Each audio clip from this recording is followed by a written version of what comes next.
এভাবে বেতো শাক বা বথুয়া শাক যে নামেই ডাকুন না কেন রান্না করলে গরম ভাতের সঙ্গে বেশ জমে যাবে। আসসালামু আলাইকুম, hello viewers, welcome to my channel. কেমন আছেন সবাই? নিশ্চয়ই খুব ভালো আছেন। আপনাদের দোয়া অনুপ্রেরণায় আমিও খুব ভালো আছি। তাই আজকে চলে আসলাম আবার নতুন আরেকটি রেসিপি নিয়ে। আজকের রেসিপি বেতো শাক ভাজি। পুষ্টিগুণে ভরপুর এই বেতো শাককে অনেকে আঞ্চলিক ভাষায় কেউ বথুয়া শাক বলেন, কেউ বৈত্যা শাক বলেন। তাহলে চলুন কিভাবে আমি এই বেতো শাক ভাজি করেছি তার রেসিপি আপনাদের সঙ্গে শেয়ার করি।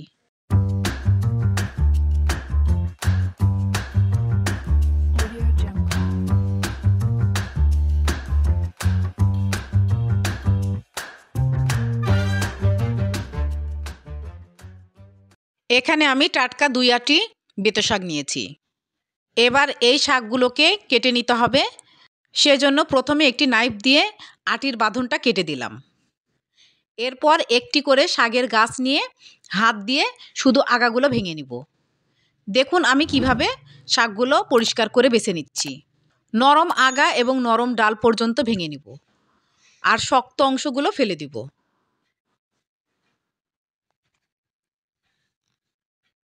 এইভাবে আমি সব শাকগুলো বেছে নিয়েছি। এবার শাকগুলোকে ভালোভাবে ধুয়ে নিব। তার জন্য সিনকে ট্যাপের নিচে রাখলাম। পানি ভর্তি হয়ে গিয়েছে। এবার ভালোভাবে হাত দিয়ে কষলিয়ে কষলিয়ে ধুয়ে একটি ঝুড়ির মধ্যে শাকগুলোকে রাখছি।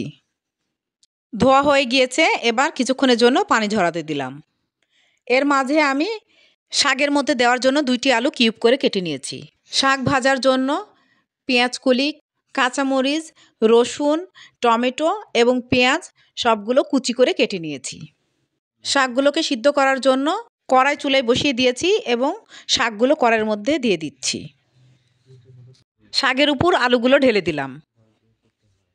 এবার কেটে রাখা পেঁয়াজ কলিগুলো দিয়ে দিলাম। কাঁচামরিচ ফালি দিলাম এবং কিউব করে কাটা টমেটো ঢেলে দিলাম। স্বাদ মতো লবণ দিলাম। এবার নেড়েচেড়ে উল্টে পাল্টে দিলাম।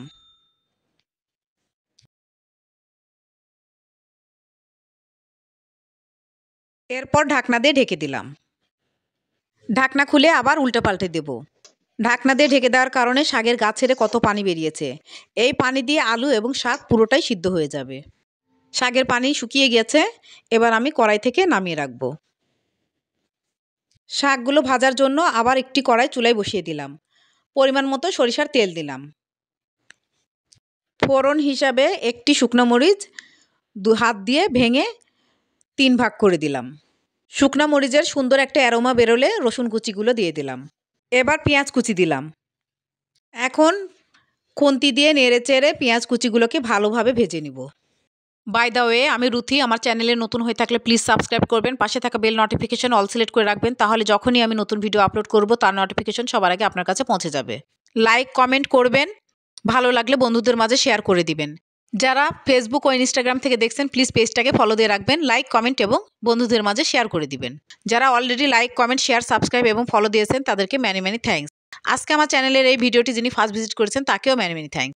আমার অন্যান্য রান্না দেখতে চাইলে প্লেলিস্টে ক্লিক করবেন, আমার সব রান্না দেখতে পেয়ে যাবেন। নতুন কোনো রান্না দেখতে চাইলে অবশ্যই কমেন্টে আমাকে জানাবেন, আমি ট্রাই করব। পেঁয়াজ কুচিগুলোর সুন্দর কালার চলে এসেছে।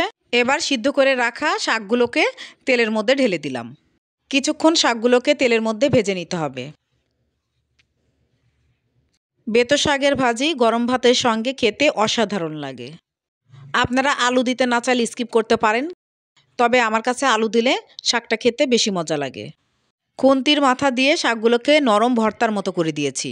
ভাজতে ভাজতে যখন কড়াইয়ের গা ছেড়ে আসবে এবং শাকের উপর তেলগুলো চকচক করবে তখন বুঝতে হবে শাকভাজি অলমোস্ট রেডি হয়ে গিয়েছে। আমার শাকভাজিটাও দেখুন রান্না কমপ্লিট হয়েছে। এবার আমি পরিবেশন করে দেখাচ্ছি। যারা বেতো শাক খেতে পছন্দ করেন না তারা আমার রেসিপি ফলো করে একবার রান্না করে খেয়ে দেখুন, আশা করি খুব ভালো লাগবে। আজকের রেসিপিটি কেমন লাগলো কমেন্টে অবশ্যই জানাবেন। একটা লাইক অবশ্যই দিবেন। নিউ ভিডিও দেখার ইনভাইট করে আজকে বিদায় নিচ্ছি। ভালো থাকবেন, ভালো রাখবেন, আমার জন্য দোয়া করবেন। আল্লাহ হাফেজ।